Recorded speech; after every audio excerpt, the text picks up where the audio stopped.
How are you? This is Rabbi Shlomo Zalman Bregman from the Jewish Executive Learning Network and BregmanSuccess.com. I'm going to be spending more and more time this summer in New York City. See, we have some playground basketball going on. I'm not going to take them on and show them what's up. We're going to just stick to business right now.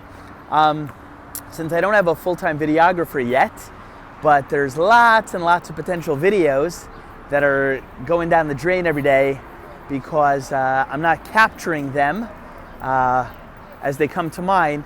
We may do more and more in nature, going for a walk together kind of videos when I'm doing my daily stuff, waiting for meetings and whatnot, out in the jungle of the Big Apple, just so I have more and more to share. Because truth is, I could really drop for y'all about like 40 videos a day and probably never say the same thing twice. And that's what it's like if you sit with me all day. You never hear the same jokes twice, the same wisecracks. I got a lot of different Torah material for you, a lot of strategy, but can't share it all. So let's try it like this for a minute. My left hand's already getting tired of holding the camera, but we'll see what we do. I wanted to discuss with you very quickly question that somebody asked me recently. We were having a meeting and this came up. It's based on the Torah. If you look at the Chumash, the Torah, the Bible, the first word is Bereshis. Bereshis starts with the letter Beis, Bet, Beis, B, the B sound.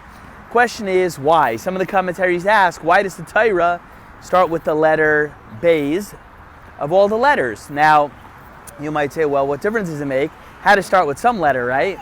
Well, from the Torah perspective, it is a valid question because everything is there for a reason. It's almost as though the letter Beis, the Beis, is sort of like a preamble for the entire Torah. God could have started his instruction manual for life with any letter. So what are we supposed to learn from the fact that it started with the letter Beis, okay? So I will give you an answer. If you know Gematria, the Jewish numerology, numerical equivalent system, every letter is affiliated with a number.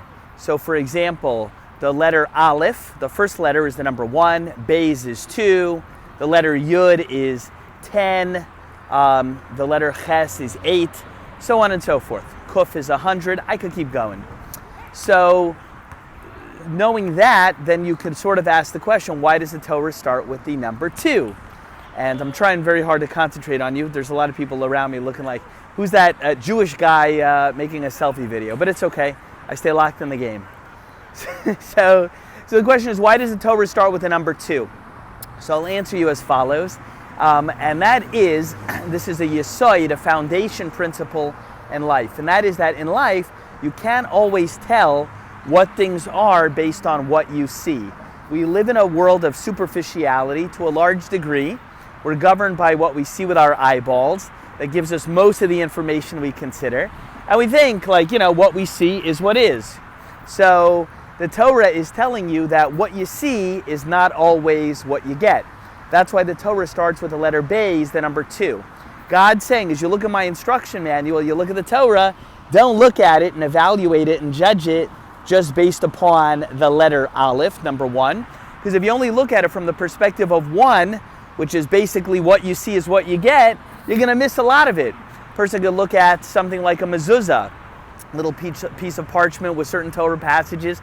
There's a commandment that a Jewish person hangs on their door and be like, I don't see the big deal. But it is a big deal. It has a big effect on us spiritually and physically protects us in our homes and the like. A person could look at food that's kosher and say, or not kosher. I don't see what the big difference is. You have things there that you have meat, you have milk. What's a big deal? I see this burger. It's just a burger. It looks the same as a kosher burger. Who cares how it was slaughtered? I don't see with my eyes what the big difference is. But the Torah view is, oh yeah, there's a very big difference on the impact it's going to have on your soul and what it's going to do with your mind ethically, and a lot of different implications. We're not going to speak about kosher now, but that's the idea. You cannot judge everything you see in the Torah based upon what you see. That would be looking at it from the perspective of the letter Aleph. But you have to look at it from the letter Beis, which symbolizes duality and depth. You see what you see, but you have to understand. If you want to understand the amkus, what means the depth of something, you have to look at it from the perspective of the letter Beis. And I want to bring this up also in the context of making good decisions. Making good decisions. Why is this important? There's some people over here that look like they're fighting, but I think it's a play fight, unless this will end up being a good actual fight video that we could later repurpose on YouTube. Okay. All right, I don't know, I thought we were going to go viral with that. Okay, it was a game. But it looked real for a moment. Back to the letter Beis, making good decisions. Yeah, okay, so I was telling somebody the other day this Devar Torah and helping them understand that if they want to make good decisions in life, they would be wise to look at things from the perspective of the letter Beis. And I'll explain what I mean. A lot of times we label something as being good or bad or desirable or worth pursuing or not based upon what we see.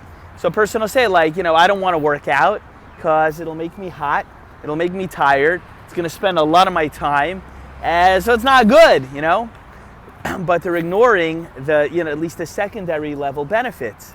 And there's at least secondary, tertiary, second and third level benefits that could be positive if you see past the fact that it's not good, I like sweet treats, I like desserts, I like to eat good food and rich food and tasty food and all those kind of things like the next person or maybe more. Trust me, you saw what happened with me at Shabbat this past week, maybe more. I like good food, and a lot of the stuff that tastes the best could be the most fattening, caloric, and whatever else in the world, right? I'm with you on that. It's true. But so if you look at, tasty looking food and say, oh, that's good. Well, yeah, that's just looking at it from the superficial level. But what if you look at the secondary and tertiary levels and benefits that come to it? A lot of things that look good and sweet to the eye right now, when you first take a look at them, they could make you very sick down the road. They can make you overweight, mess with your health in a lot of different ways, so on and so forth. So all I'm saying is that, and those are just two examples, but if you want to make good decisions, similar to what I was saying from what the Torah is saying, you want to make a proper evaluation, a proper correct understanding as to what something is. Do not dare look at it only from the perspective of superficiality, from the perspective of Aleph. At least go Beis level. 2, duality level. Want to make a good decision? How to spend your money, who to marry, relationships to enter, how to spend your time. Look at what you see, but then also take that into account, but also look what comes next. Are the taitzais, what we call the offshoots, and the things that come from it afterwards, are those good for you? Are they going to make you happy, healthy, successful, make your dreams come true? Are you going to look good in your private pool this summer if you go eat that? What about that person that's so good looking over there and you're thinking of having a very casual relationship with them? You just look at a person with your eyes, it might look okay, but for all you know,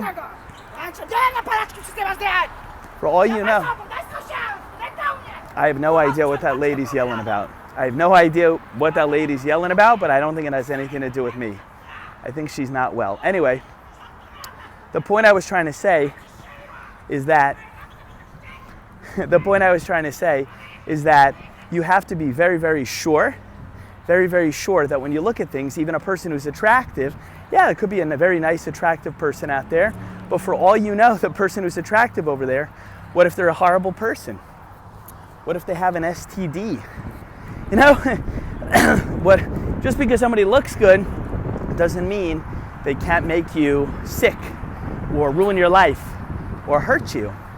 So look at things at least from the perspective of the letter Beis if you want to make a proper decision. Anyway, that's basically what I want to share over. I'm meeting somebody in a few minutes. I think all the random people around have stopped yelling. For those of you who've never been to New York, that actually does happen a lot. I mean, not like everybody, but it's like a stereotype. Like there's all kinds of, wacky people in the street. So yeah, just don't get off your game. It's part of life. Just try to stay focused and make sure the whack jobs don't yell at you. Anyway, I hope that helped you. It was an interesting Torah concept, and you'll see it has great application in terms of if you're Jewish, how do you look at and evaluate and try to understand what you learn Judaism has to offer, And I think it's a very big concept in terms of making great decisions. Don't be superficial. Look for the depth of things. Some good stuff there. And don't just make a decision based on what you see. Go at least secondary and tertiary, level 2 and level 3, if you want to understand what's good and what's not. Okay? I hope this clip helped you. This is Rabbi Shlomo Zalman Bregman of the Jewish Executive Learning Network and BregmanSuccess.com in Manhattan. Have a terrific day. Subscribe to this YouTube channel by clicking the red button here, wherever it may be, depending where you catch this clip, so I can get you more wisdom. Okay? Have a terrific day. Thanks for checking in. Bye.